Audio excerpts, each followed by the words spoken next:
Good morning. This is America in the Morning from Westwood One. It's Friday, November 8th, 2024. I'm John Trout. Here's what's coming up on America in the Morning. Donald Trump makes more history, this time with his incoming chief of staff. I'm John Stolnis in Washington. President Biden has made his first public remarks since Donald Trump's election. We're going to be okay. Sagar Meghani, Washington. The U.S. Defense Secretary denied by a judge at Guantanamo Bay. I'm Clayton Neville. Defense Secretary Lloyd Austin has directed the military to carry out a smooth transition to President-elect Donald Trump. I'm Lisa Dwyer. On Wall Street, stocks are coming off modest gains. The Fed cut interest rates, and the Dow has 2 new members today. I'm Jessica Ettinger. If you missed the early fall push for flu and COVID-19 vaccines, it's not too late. Mike Hemp in Washington. All ahead on America in the Morning.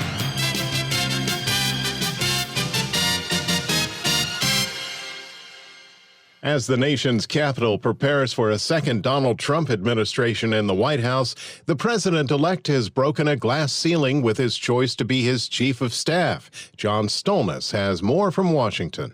Trump is tapping his campaign manager, Susie Wiles, to lead his team at the White House when they take over in the new year. Wiles, the daughter of the late former NFL broadcaster Pat Summerall, becomes the first woman ever to hold that powerful White House post.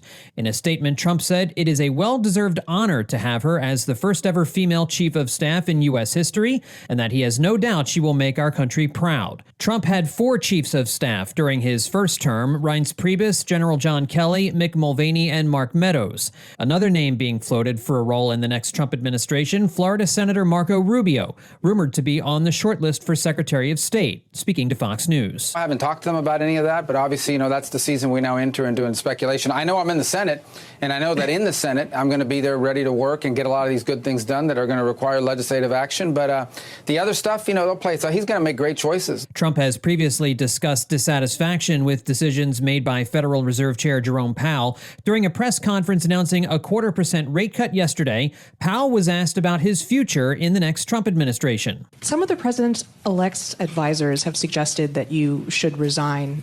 If he asked you to leave, would you go? No. Can you follow up on, do you think that legally you're not required to leave? No. As for the battle over control of Congress, the Associated Press has called a key Senate battle in Pennsylvania for Republican Senator-elect Dave McCormick, upsetting incumbent Democratic Senator Bob Casey in Pennsylvania by 0.5 point, a difference of just 34,000 votes out of more than 6.5 million cast. Speaking on Fox News, McCormick said the Keystone State was ready for a change. They represented that desire for change by electing President Trump.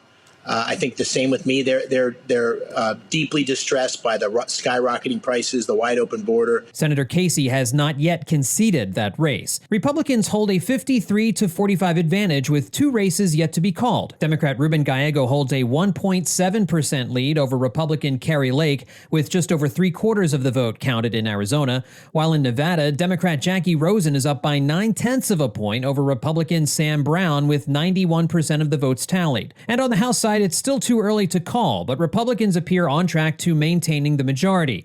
With 25 races still to be called, the GOP holds a 211 to 199 majority. The magic number for a majority in the next Congress is 218.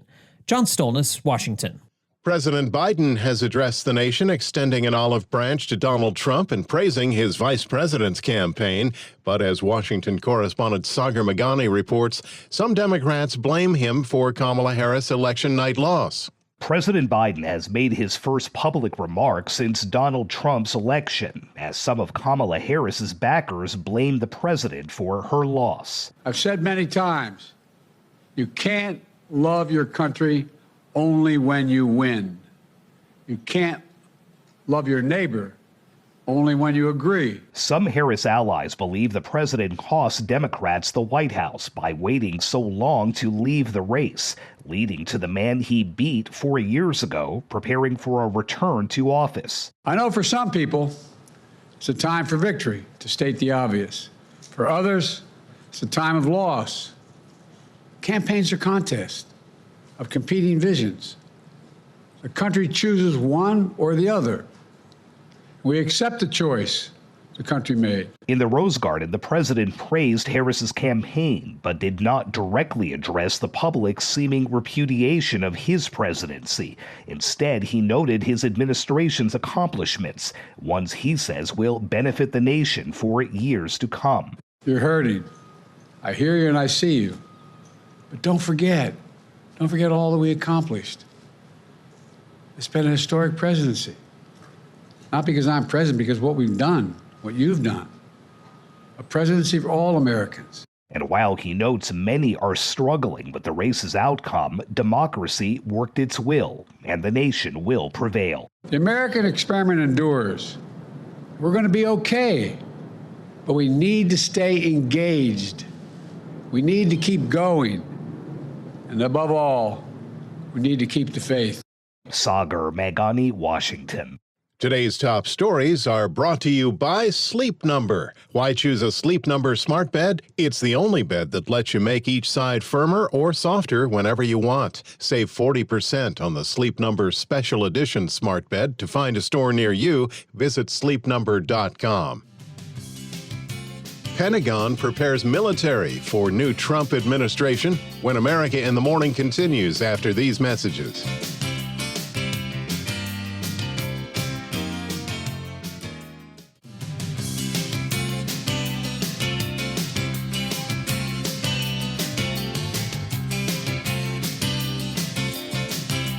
Welcome back to America in the Morning. Storms in the southern plains today. Here's AccuWeather.com meteorologist Matt Rindy with the forecast. Another strong storm will be moving out of the Rockies into the southern plains today, with more strong to severe thunderstorms forming in parts of central Texas into southern Oklahoma. These storms will have the potential to produce downpours, hail, damaging winds, and even some tornadoes. Farther north through the rest of Oklahoma into Kansas will be another round of heavy rain with several inches possible by Saturday morning.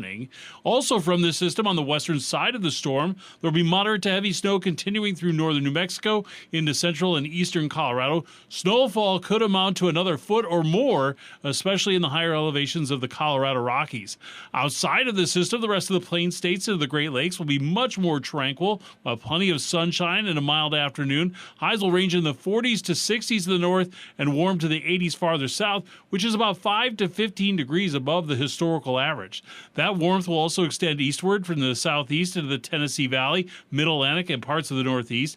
Most areas will be dry, though there'll be some scattered afternoon thunderstorms through portions of the southeast with a few scattered showers in parts of eastern, North, and South Carolina. And a cold front moving into northern New York and New England will also produce some clouds and a few showers and even some lake effect showers in central New York. In the northwest, we're looking at another storm moving onshore in the region. This will spread some rain into northwest Washington today and slowly spread southward this afternoon and tonight. That's the weather across America. Charlotte, North Carolina will have a warm day with clouds and sun, as well as a shower or two with a high of 82. Santa Fe, New Mexico will be much colder with morning snow and plenty of clouds and a high of 33. That's the nation's weather. I'm AccuWeather.com meteorologist Matt Rindy.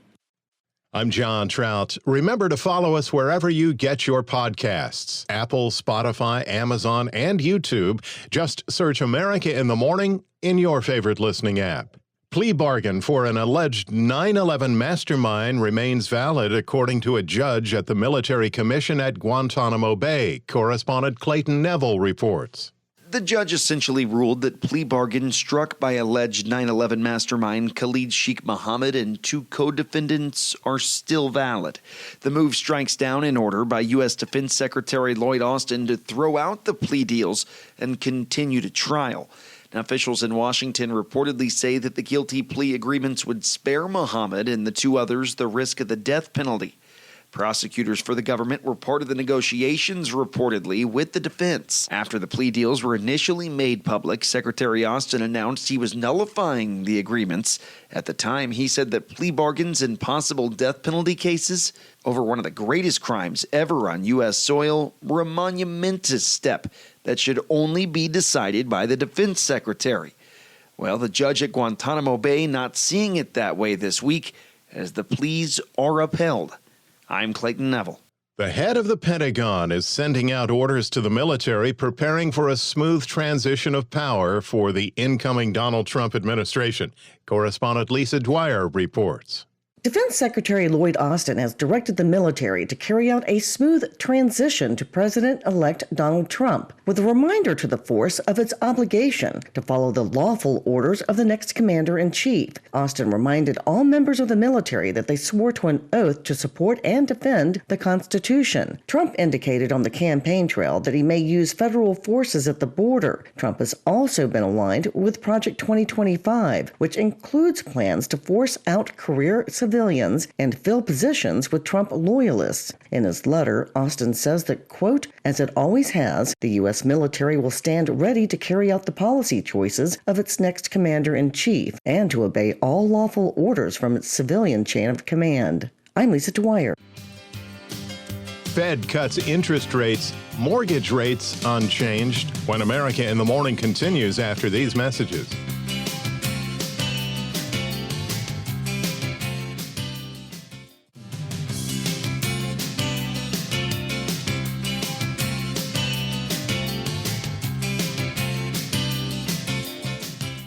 Welcome back. This is America in the Morning. The Business Report is brought to you by Fisher Investments. Fisher Investments takes a disciplined approach with investing, helping clients navigate volatile markets. Learn more at FisherInvestments.com. Here's CNBC's Jessica Ettinger. Wall Street opens this morning after some modest gains for stocks, but in the end, a split with the Dow falling a half point at the close yesterday. NVIDIA hit another all-time high. It heads into the Dow today. The Fed cut interest rates by a 1/4 percentage point. The economy is expanding at a solid pace. Same language as last time. Labor market conditions have generally eased. Before, in the prior statement, it said that labor market conditions have slowed. I think it's a little bit better characterization than it had been. Inflation, it says, has made progress towards the 2% target. CNBC senior economics reporter Steve Leisman, and more cuts are ahead, according to experts. I think inflation they're comfortable with. Inflation has been coming down.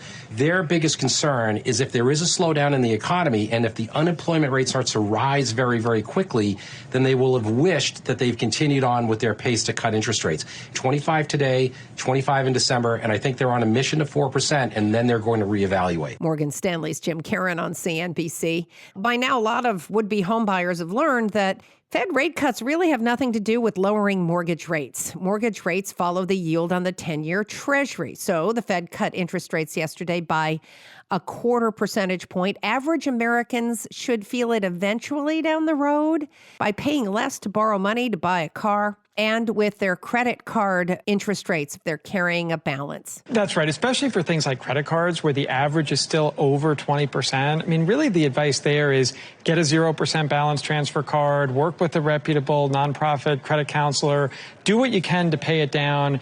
Credit card rates are high. They're going to stay high. Bankrate's Ted Rossman on CNBC. Slightly more people applied for unemployment benefits last week, with job cuts still at historically low levels. 221,000. They continue to be well behaved. CNBC's Rick Santelli.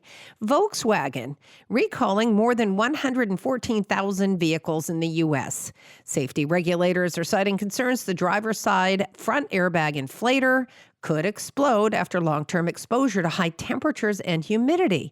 The recall affects the Volkswagen Beetle from model years 2017 to 2019 and older model Volkswagen Passats. Got to take them back to the dealer. On today's watch list, the Dow is changing. NVIDIA and Sherwin-Williams are added to the Dow 30 industrials, as Intel and Dow Chemical will leave the index. Earnings are coming today from CBS parent Paramount, AMC Networks, and Outback Steakhouse parent Bloomin' Brands. The Grammy Award nominations will be announced this morning. There's CNBC's Jessica Ettinger with a look at Friday business.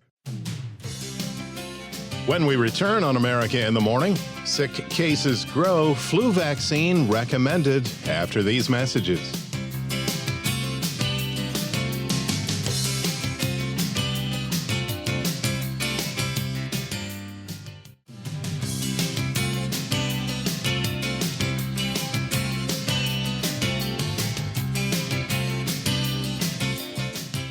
Welcome back. You're with America in the Morning. A federal judge has struck down a Biden administration program that would have allowed unauthorized migrants married to American citizens to get legal status and a streamlined path to U.S. citizenship. U.S. District Court Judge J. Campbell Barker, a Trump appointee, declared the policy illegal, agreeing with a lawsuit filed by Texas and more than a dozen other states. The ruling is a major defeat for the outgoing Biden administration, which argued the policy, known as Keeping Families Together, promoted family unity along mixed-status households. When it was announced earlier this year, officials said roughly 500,000 undocumented immigrants were likely eligible for the program. Shifting gears, if you are a believer in their efficacy, now's a good time to get your flu and COVID-19 vaccines, as hospitals are reporting more people contracting the bug. Correspondent Mike Hempen reports. Health officials say it's important to get vaccinated ahead of the holidays. COVID-19 cases usually start to increase around Thanksgiving and peak in January. The flu season tends to start in November or December and peak in January or February. It takes the body about 2 weeks to build up immunity after either shot, meaning vaccination is needed before the viruses start spreading. Last year, just 45% of adults got a flu vaccination and only 23% got a COVID-19 shot. Mike Hempen, Washington. America in the Morning for Friday, November 8th, 2024 is produced by Jeff McKay. Senior producer Kevin Delaney. I'm John Trout. This is Westwood One.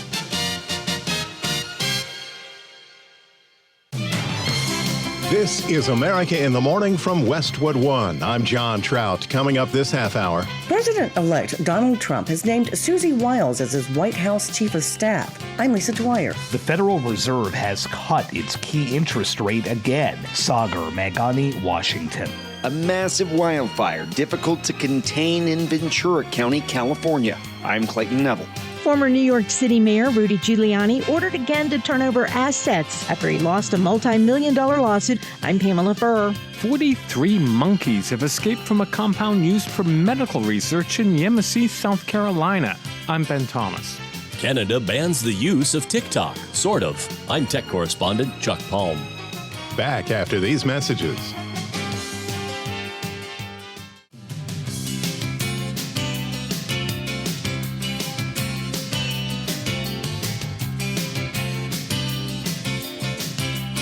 Welcome back to America in the Morning. We have an update on that latest hurricane entering the Gulf. Here's AccuWeather.com meteorologist Matt Rindy. We do have Hurricane Rafael out in the central Gulf of Mexico, and this system will continue on a westward path today. It is not expected to have any impacts other than higher surf along the U.S. coast into the weekend.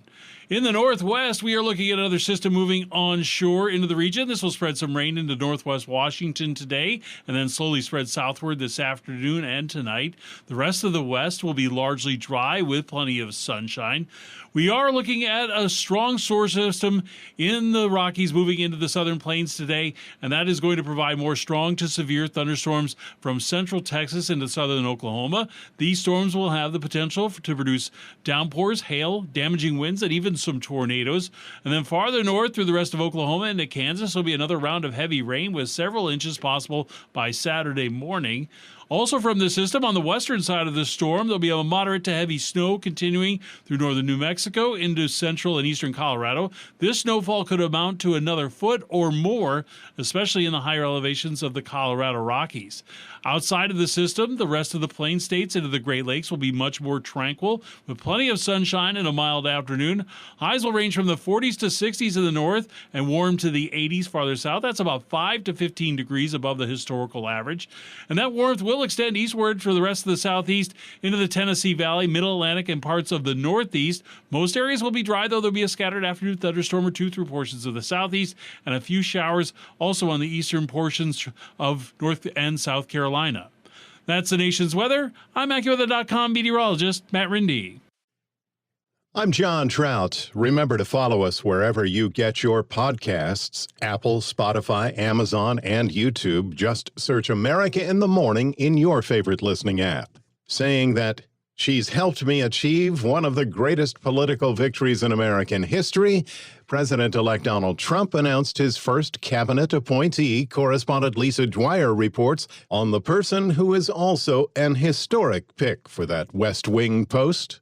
President-elect Donald Trump has named Susie Wiles as his White House chief of staff. Wiles was Trump's campaign manager and is widely credited within and outside Trump's inner circle for running a disciplined and well-executed campaign. Wiles is a longtime Florida-based Republican strategist who ran Trump's campaigns in Florida in 2016 and 2020. Before that, she ran Rick Scott's 2010 campaign for Florida governor. Wiles will be the first ever female chief of staff in U.S. history. I'm Lisa Dwyer. Trump entrusted Wiles to manage the campaign's budget and hiring this year and has kept a somewhat low profile throughout the presidential race. Wiles is the daughter of famous NFL announcer Pat Summerall and is also credited on helping the football legend overcome an alcohol addiction. The Federal Reserve has cut its key interest rate again, with the Fed chairman saying he's feeling good about the economy. Washington correspondent Sagar Meghani reports the move comes with a new administration entering the White House in January and questions as to his own future with the president-elect. The Federal Reserve has cut its key interest rate again as inflation keeps falling, though there's uncertainty about what it will do during a Trump presidency. We don't know exactly where that is. We only know it by its works.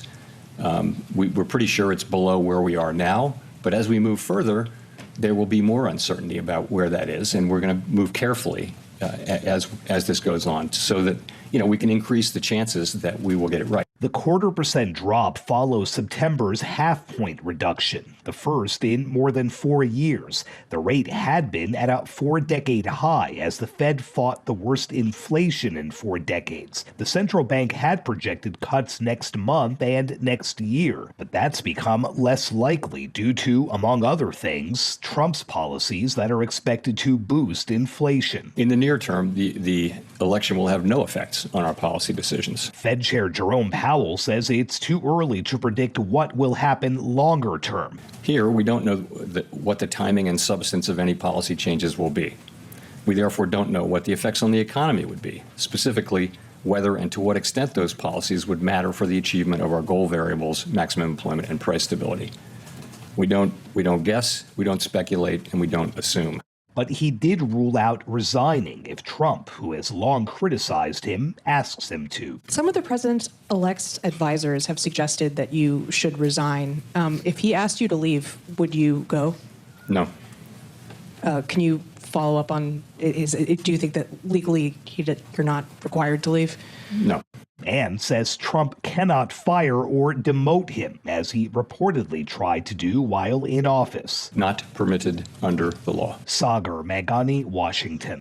In the United States Senate, what is known is that the GOP will take control in January, having already flipped 3 seats and potentially another. The Associated Press called the Pennsylvania race for David McCormick over incumbent Democrat Bob Casey, but Casey has not conceded, and with 90% of the vote counted, only 0.5% of the vote, that's less than 38,000 out of more than 6.7 million votes, separates the candidates. In other yet-to-be-called races, Maine's independent Angus King is still ahead of his Republican challenger. Arizona's Democrat Ruben Gallego has just a 1.5% lead over Trump-backed candidate Kari Lake.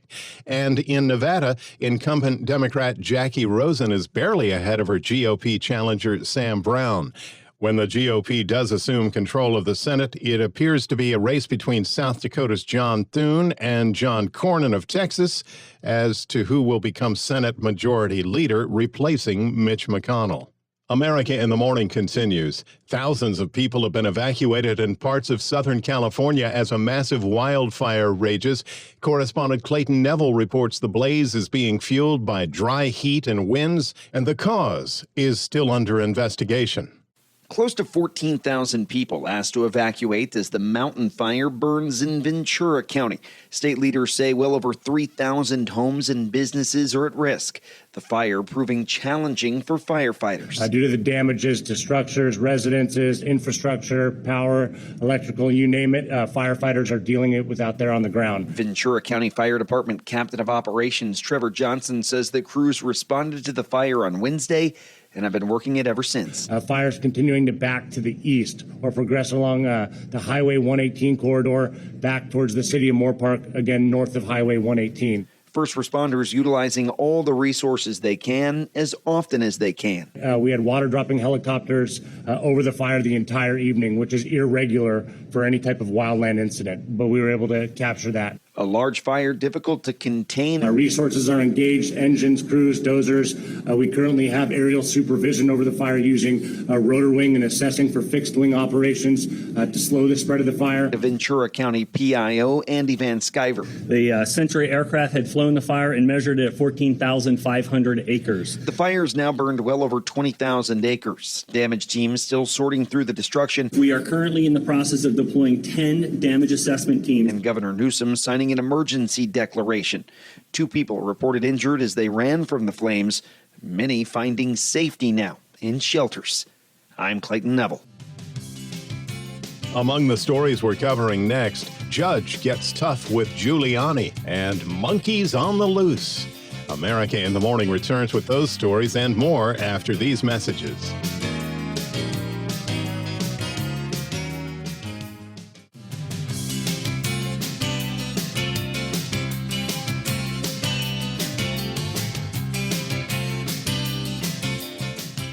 Welcome back. I'm John Trout. You're with America in the Morning.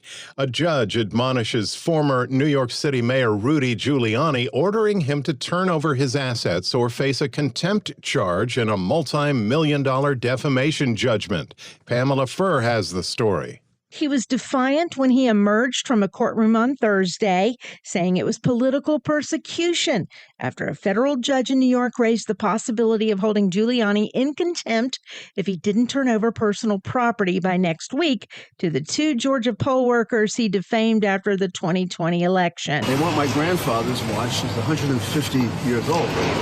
That's a bit of an heirloom. Usually you don't get those unless you're involved in a political persecution. In fact, having me here today is like a political persecution. The judge knew I couldn't come today. He's also scheduled a trial for right at the time of Donald Trump's inauguration. Gee, I wonder why he did that. The former mayor owes Ruby Freeman and Shay Moss $148 million.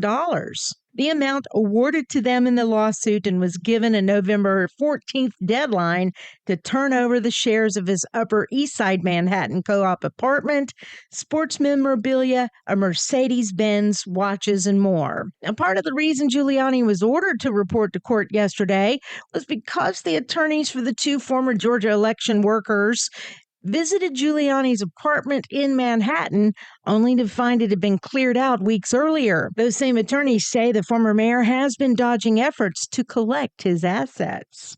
I'm Pamela Furr. European leaders reassess their transatlantic relations following Donald Trump's win for the White House. Correspondent Donna Warder reports.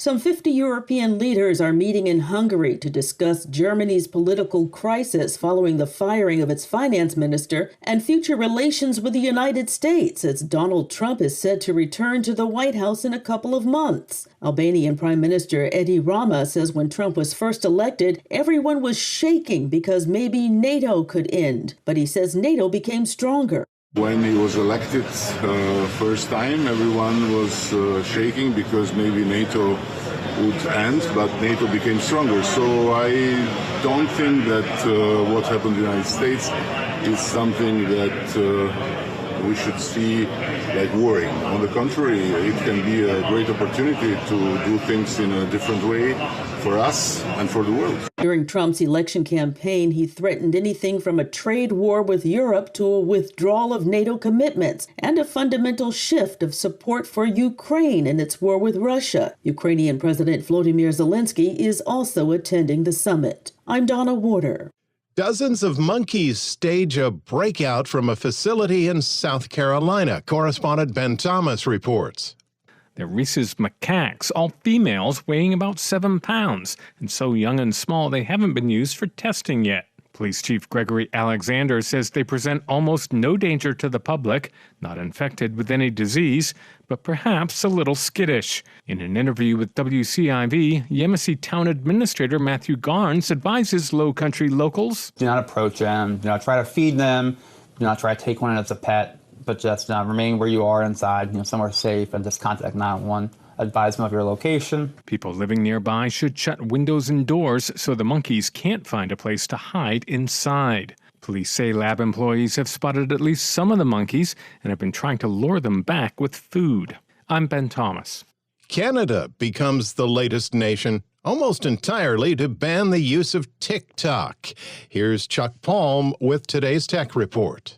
Canada becomes the latest government to order TikTok banned, citing national security reasons. In a bizarre twist, Ottawa did not order a ban of TikTok itself, and the citizens will still be allowed to use the app. Canada has been analyzing TikTok for several years now, and according to Innovation Minister François-Philippe Champagne, concluded that TikTok's activities that were conducted in Canada could be considered injurious to national security. Champagne also said that Canada won't block the app and it won't stop Canadians from uploading anything to it. He said the decision to use a social media platform or application is a personal choice. A spokesperson for ByteDance told the Washington Post that the move would cost Canada hundreds of jobs and that they will challenge it in court. Concerns that TikTok and other social media programs are making people miserable and depressed are growing across the world, and new legislation is expected to be reviewed in Europe, Australia, and parts of Asia.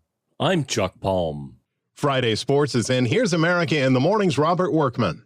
NFL Week 10 kicked off in Baltimore last night as the Ravens squeaked past the Bengals 35-34. Lamar Jackson and Joe Burrow each threw 4 scoring passes, 5 of those touchdowns coming in a wild fourth quarter. Jamar Chase had 264 receiving yards and 3 TD catches for Cincinnati, but Baltimore stopped the go-ahead 2-point try in the final minute to secure the win. Sunday action begins with the last of the European games, the Giants and the Panthers in Munich. Christian McCaffrey, last year's NFL Offensive Player of the Year, is expected to make his season's debut for the 49ers when they visit the Buccaneers. He's been out since training camp with Achilles tendonitis. Eagles at the Cowboys, Dak Prescott out, Cooper Rush in at quarterback for Dallas. 2 division leaders meet outside D.C. when the Steelers visit the Commanders, and Sunday night, another clash of division leaders, the Lions at the Texans. NBA, the Bucks beat the Jazz 123-100 to snap a 6-game losing streak, 34 points for Damian Lillard. Giannis Antetokounmpo had 31 plus 16 rebounds.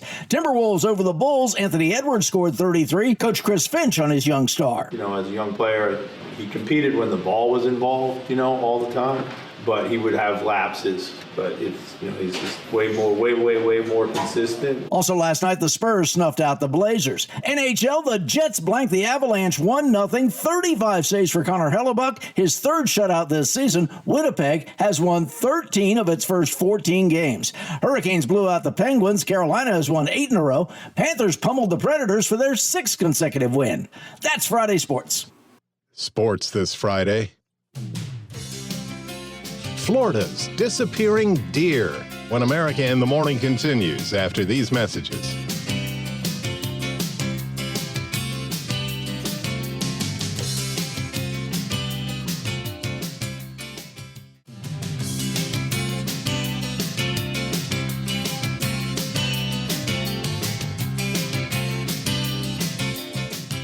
Welcome back. This is America in the Morning. Hard to believe, but yes, we're just 3 weeks away from Thanksgiving, and already Christmas movies are hitting theaters this weekend. Kevin Carr has a sneak peek at the best Christmas pageant ever. Move over, turkeys. We're coming in hot with Christmas movies. The Herdmans are absolutely the worst kids in the history of the world. First up is the best Christmas pageant ever, an adaptation of the beloved children's book. I'm gonna be in your Bible play. This is gonna be a real disaster. That's the spirit. The story follows a family of problematic children who take over a church's annual Christmas pageant. And while everyone thinks it's going to be a disaster, things have a surprising turn. Now that's a pageant I'd actually like to see. Mother Mary puffing on a cigar, the shepherds clobbering each other with their hooks. The people making this film certainly have their hearts in the right place, putting together a charming and lighthearted movie that delivers some appropriate messaging. Jesus was born for the Herdmans as much as he was for us. We'll be missing the whole point of the story if we turn them away. The film tries to evoke the kid's eye view that we see so wonderfully in A Christmas Story, though when the adults turn a blind eye to the shenanigans, they just come across as horrible parents and leaders. The Herdmans shouldn't be here. They're a poor influence. This, along with some archaic stereotypes, rings sour at times. The movie doesn't hold the same punch as some of these classics like A Christmas Story, but it's still a sweet film with a committed cast. It's going to be the best Christmas pageant ever. I'm not sure if it's going to be a perennial favorite, but it makes for a nice slice of entertainment for the family audience. $5 say they burned down the manger. The best Christmas pageant ever gets 3 snowballs out of 5. I'm Kevin Carr, and that's the way I see it. Anyone who's driven down Route 1 over 7 Mile Bridge and through the Florida Keys has likely seen the famous endangered key deer that inhabit the lower Keys. Correspondent Haya Panjwani reports there's concern over their survival due to the combination of building in the area and rising seas. For years, the biggest threat the world's only key deer faced was being struck by vehicles speeding along U.S. Highway 1 or local roads. But now it's rising waters. Climate change is the thing that's going to get them. That's Chris Berg, the Florida Field Program Director at the Nature Conservancy. Key deer are the smallest subspecies of white-tailed deer. They're found on the Florida Keys. This is a success story until now. These animals have been doing very well. They've been coming back. Population is not only stable but growing. But it's only a matter of time as the sea continues to rise that their habitat availability is the thing that undoes the key deer. Experts say sea rise will continue to shrink fresh water and food sources that the deer need to survive. Climate change also brings the threat of stronger hurricanes that can damage their habitat and fresh water supplies. I expect by 2050 to be standing in a foot of water, and then by the middle of by 2100 to be waist deep in seawater here. At that point, there won't be viable key deer populations here in the Florida Keys, but I think they will probably be rescued, so to speak, by bringing them into zoos. But I think that's a very sad outcome for a very, very interesting, iconic Florida Keys species. I'm Haya Panjwani. America in the Morning for Friday, November 8th, 2024 is produced by Jeff McKay. Senior producer Kevin Delaney. I'm John Trout. This is Westwood One.